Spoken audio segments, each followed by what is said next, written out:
Big boss ಪ್ರೈಮರಿಗೆ ಹೋಗೋ ಚಿಕ್ಕ ಮಕ್ಕಳಿಂದ ಹಿಡಿದು ರಿಟೈರ್ ಆಗಿರೋ ಅಂಕಲ್ ಆಂಟಿ ಅಜ್ಜಿ ತಾತ ಎಲ್ಲರೂ ಕೂತ್ಕೊಂಡು ನೋಡುವಂಥ ಒಂದು ವಿಶೇಷ ಕಾರ್ಯಕ್ರಮ. ಅದರಲ್ಲೂ ನಮ್ಮ ಬಿಗ್ ಬಾಸ್ನ ಸೀಸನ್ 11 ಸಾಕಷ್ಟು ವೈಶಿಷ್ಟ್ಯತೆಗಳೊಂದಿಗೆ ಕೂಡಿತ್ತು. ಯಾಕಂದರೆ ಜಗದೀಶ್ ಅವರ ಮಾಸಿಂದ ಶುರುವಾದ ಬಿಗ್ ಬಾಸ್ ಮಂಜು ಅವರ ಸ್ಟ್ರಾಟರ್ಜಿ, ಗ್ರೇ ಏರಿಯಾ, ಹನುಮಂತ ಅವರ ಸಿಂಪ್ಲಿಸಿಟಿ, ಚೈತ್ರಾ ಕುಂದಾಪುರ ಅವರ ಉಸ್ತುವಾರಿ, ರಜತ್ ಅವರ ಮಾತು, ತ್ರಿವಿಕ್ರಮ್ ಅವರ ಸ್ಪೋರ್ಟ್ಸ್ಮನ್ಶಿಪ್, ಹಾಗೆ ಇದೇ ರೀತಿ ಸಾಕಷ್ಟು ವೈಶಿಷ್ಟ್ಯಗಳಿಂದ ಕೂಡಿದಂಥ ಈ ಬಿಗ್ ಬಾಸ್ ಈಗ ಫಿನಾಲೆ ವೀಕ್ಗೆ ಬಂದಿದೆ. ಸಾಕಷ್ಟು ಜನರು ಇಂತಿಂಥವರೇ ಗೆಲ್ತಾರೆ ಅಂತ ತಮ್ಮ ಅಭಿಪ್ರಾಯಗಳನ್ನ ಸಾಮಾಜಿಕ ಜಾಲತಾಣದಲ್ಲಿ ಹಂಚ್ಕೋತಿದ್ದಾರೆ. ಏನು ಈಗ ವೋಟಿಂಗ್ ಕೂಡ ನಡೀತಾ ಇದೆ ಜಿಯೋ ಸಿನಿಮಾಸಲ್ಲಿ. ಇದರ ಬಗ್ಗೆ ನಮ್ಮ ಬೀದರ್ನ ಜನತೆ ಏನು ಹೇಳುತ್ತೆ, ಬಿಗ್ ಬಾಸ್ನಲ್ಲಿ ಈ ಬಾರಿ ಯಾರು ಕಪ್ನ ಹಿಡಿತಾರೆ ಅಂತ ಅವ್ರನ್ನೇ ಕೇಳೋಣ ಬನ್ನಿ. ಈ ಸತಿ ಗೆಲ್ಲೋದು ಹನುಮಂತ, ಬಟ್ ಗೆದಿಬೇಕಾಗಿ ತ್ರಿವಿಕ್ರಮ್. ತ್ರಿವಿಕ್ರಮ್ ಯಾಕಂದ್ರೆ ಅವ್ನ ಸ್ಟ್ರಾಟಜಿನೇ ಬೇರೆ ಮತ್ತು ಅವ್ರದ್ದು ಗೇಮ್ ಪ್ಲೇನೇ ಬೇರೆ. ಸೊ ಅದ್ರ ಸಲುವಾಗಿ ಇಲ್ಲ ಬೊವೆ ಮೇಲೆ ಏನು ಇರಲಿಲ್ಲ, ಫ್ರೆಂಡ್ಶಿಪ್ ಇತ್ತು, ಕೇರ್ ಇತ್ತು. ಸೊ ಇಬ್ರು ಚೆನ್ನಾಗಿದ್ದರು. ಗೆಲ್ತಾರೆ ಅಂತಂದ್ರೆ ಈಗ ಹೋಗ್ತಿರೋದು ಫೈನಲ್ ಟಿಕೆಟ್ ಎಲ್ಲ ಪೈಲೆ ತಗೊಂಡಿದ್ದು. ಸೊ ಹನುಮಂತು ಗೆಲ್ತಾನೆ. ಮೋಕ್ಷಿತಾ ಗೆಲ್ಲಬೇಕು ಅಂದ್ಕೊಂಡೀವಿ. ಅದು ಮೋಕ್ಷಿತಾ ಅವಳು ಫಸ್ಟ್ ಇಟ್ಕೊಂಡು ತುಂಬ ಚೆನ್ನಾಗಿ ಆಡ್ಕೊಂಡು ಬಂದಿದ್ದಾಳೆ. ಆದರೆ ಅವರು ಒಳ್ಳೆ ವ್ಯಕ್ತಿ, ಸ್ವಭಾವ. ಸುದೀಪ್ ಸರ್ ಕೂಡ ಅವ್ರನ್ನ ಒಳ್ಳೆ ಥರ ನೋಡಿದ್ದಾರೆ. ಗೆಲ್ಲಬೇಕು ಅನ್ನೋ ಆಸೆ. ಆದರೆ ಹನುಮಂತ ಗೆದ್ದಿದ್ದಾರೆ ಅನ್ಕೋತೀವಿ ನಾವು. ಆ್ಯಟಿಟ್ಯೂಡ್ ಅಂತ ಏನೂ ಇಲ್ಲ, ಅದು ಅವ್ರ ನೇಚರಿಂದ ಬಂದಿರೋದು. ಆ್ಯಟಿಟ್ಯೂಡ್ ಅನ್ಸೋದಿಲ್ಲ ಅವ್ರ ಹತ್ರ.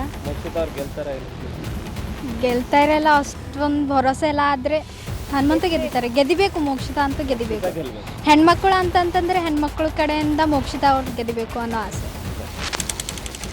ಉಗ್ರ ಮಂಜು ಅವರು ಗೆಲ್ತಾರೆ. ಅವರು ಭಾಳ ಚೆನ್ನಾಗಿ ಆಟ ಆಡುತ್ತಾರೆ ಹಾಗೂ ಸ್ಟ್ರಾಟಜಿಕ್ ಮತ್ತು ಅವ್ರ ಗೇಮಿಂಗ್ ಭಾಳ ಚಲೋ ಇದೆ. ನಾನು ಅನ್ಸೋ ಮಟ್ಟಿಗೆ ಅವರೇ ಗೆಲ್ಲಲೇಬೇಕು. ಈ ಸಲ ಬಿಗ್ ಬಾಸು ಹನುಮಂತ್ ಗೆಲ್ತಾನೆ. ಆ್ಯಕ್ಚುಲಿ ಹನುಮಂತು ಆಟ ಚೆನ್ನಾಗಿ ಆಡ್ತಾ ಇದ್ದಾನೆ. ಅವನು ರಾಕ್ನೂ ಇದ್ದಾನೆ, ಹಾಕ್ನೂ ಇದ್ದಾನೆ. ಆದರೆ ಏನೋ ನಮ್ಮ ಉತ್ತರ ಕರ್ನಾಟಕದ ಇದ್ದಾನೆ ಹಾಗೂ ಹಿಂದುಳಿದ ವರ್ಗದ ಇದ್ದಾನೆ. ಹನುಮಂತು ಗೆದ್ದಿತಾನೆ ಅಂತ ಗೆದ್ದಿತಾನೆ. ಹನುಮಂತ ಅವ್ರ ಆಟ ಚಲೋ ಇತ್ತು ಈ ಸರ್ ಬಿಗ್ ಬಾಸ್. ಆಟ ಚಲೋ ಇಲ್ಲ. ಹನುಮಂತು ಫಸ್ಟಿಗೆ ಫೈನಲ್ ಹೋಗಿದ್ದಾನೆ, ಬಟ್ ಈಗ ಗೆದ್ದಿತಾನೆ. ಹನುಮಂತು ಗೆದ್ದಿಲೇಬೇಕು. ಹನುಮಂತನೇ ಗೆದಿಬೇಕು. ಯಾಕಂದ್ರೆ ಅವ ಉತ್ತರ ಕರ್ನಾಟಕದವ ಮತ್ತು ಏನಿದ್ರು ಭೀ ಫೇಸ್ ಟು ಫೇಸ್ ಹೇಳವ, ಡಬಲ್ ಫೇಸ್ ಇಲ್ಲ ಅವನ ಹತ್ರ. ನಂತರ ಆನೆಸ್ಟ್ ಅನ್ನೋ ಮನುಷ್ಯ. ಏನು ಭೀ ಅವ್ನು ಒಳ್ಳೆದ ಕಡೆ ಬೇರೆಯವ್ರದ್ದು ಏನು ಭೀ ಹಾಳಾಗಬೇಕು ಅಂತಂತಿಲ್ಲ. ಸೊ ಅವನಿಗೆ ಗೆದಿಬೇಕು. Big boss ಹನುಮಂತಣ್ಣ ಗೆದ್ದಬೇಕ್ರಿ. ಯಾಕಂದರೆ ಅವರು ಉತ್ತರ ಕರ್ನಾಟಕದಿಂದ ಹೇಳ್ತಾರೆ ರೀ, ಹಾಡ್ರಿ ಅವರು. ಅದಕ್ಕೆ ಗೆದ್ಬೇಕ್ರಿ ನಾವು. ಯಾಕಂದರೆ ಬಂಜಾರ ಬಡವ್ರಲಿಂದ ಸಪೋರ್ಟ್ ಬಂದು ಕೇಸಿ ಅವರು ತಂತ ಆಟ ಆಡತ್ತನ್ರಿ ಅವ.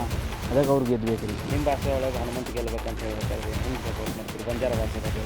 ಯಾಕಂದರೆ ಎಲ್ಲರೂ ಭಾಷೆ ಒಳಗೆ ಹೇಳ್ತಾರೆ कसे गो तो आपण बंजारा एक छोरा आमेलो अतरा दूर थी उन सपोर्ट करूँ आपण बक्कड़ कसे गो तो और वो रमन और कतरा और परिस्थिति कतरी जतरी देखन आमेलो छतरी दूर थी जीती से बंजारा भलन आपण वन जगो सपोर्ट करूँ कसे गो तो और वो रमीन आयच आपण भी थोड़ा बंजारा समझ सकेन सपोर्ट करूँ. जय सेवालाल. ये थोड़ा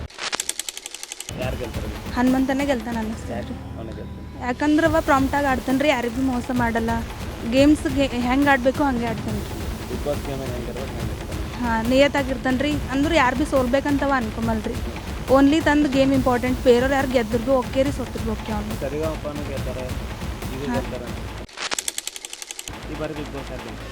ತ್ರಿವಿಕ್ರಮ್ ಅವರು ಹನುಮಂತ ಗೆಲ್ಬೋದು. ಯಾಕಂದ್ರೆ ಹನುಮಂತ ಕರೆಕ್ಟಾಗಿ ನಿಯತ್ತಾಗಿ ಆಡ್ಕೋತ ಬಂದನ್ರಿ ಅವ ಸ್ಟಾರ್ಟಿಂಗಿಂದನೂ. ತ್ರಿವಿಕ್ರಮು ಬಿಗ್ ಬಾಸಿಗೆ ಹೆಂಗೆ ಬೇಕಂಗೆ ಕರೆಕ್ಟಾಗಿ ಆಡ್ತಿದ್ದಾನೆ. ಅಂದರೆ ಈ ಫ್ರೆಂಡ್ಶಿಪ್ಪಲ್ಲೂ ಓಕೆ. ಭವ್ಯನ ಸ್ಟೇಜಿಗೆ ಕರ್ಕೊಂಬರೋಕ್ಕೆ ಸ್ವಲ್ಪ ಒಂದು ರೇಂಜಿಗೆ ತ್ರಿವಿಕ್ರಮ್ ಅಂತ ನಮಗೆ ಅನಿಸುತ್ತೆ. ಬಟ್ ಹಂಗಾಗಿ ಸ್ವಲ್ಪ ಸ್ಟ್ರಾಟಜಿ ಎಲ್ಲ ಬಿರುಕೈತಿ. ಬಟ್ ನನಗೆ ಭವ್ಯಂದಲ್ಲಿ ಮಿಸ್ಟೇಕ್ ಆಗಿದೆ ಅಂತ ಅನಿಸ್ತು. ಅವನನ್ನು ಫ್ರೆಂಡ್ಶಿಪ್ ಯೂಸ್ ಮಾಡ್ಕೊಂಡು ಅವಳನ್ನು ಅಲ್ಲಿ ತನಕ ಆ ಸ್ಟೇಜಿಗೆ ಬರೋ ಕಾರಣನೇ ತ್ರಿವಿಕ್ರಮ್. ಹಾಗೆ ನನಗೆ ಫಸ್ಟ್ ಪ್ರಿಯಾರಿಟಿ ಹನುಮಂತ ಐತಿ.